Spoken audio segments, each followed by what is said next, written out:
Hi everyone, চুলি সৰা সমস্যা ঘৰুৱা পদ্ধতিত অতি সহজভাৱে কেনেকৈ বন্ধ কৰিব পাৰি সেই বিষয়ে আজি আপোনালোকৰ মাজলৈ লৈ আহিছো। সো ভিডিঅ'টি স্কিপ নকৰাকৈ শেষলৈকে চাই থাকিব, লগতে চেনেলটো সাবস্ক্ৰাইব কৰিব নাপাহৰিব।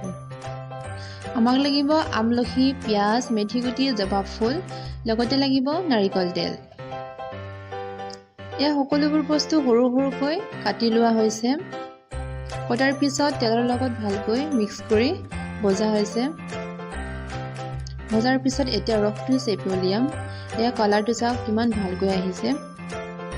ইয়াৰ পিছতে মই ৰসটো আকৌ টেমাতে ভৰাই থলোগে যাতে পাছত ব্যৱহাৰ কৰিব পাৰে। তাৰ পিছতে মই এল'ভেৰা জেল লগাই এয়া ভালকৈ মিক্স কৰি লৈছো। মিক্স কৰি মই এতিয়া মূৰত লগাম। কেনেকৈ লগাইছো চাওক আপোনালোকে।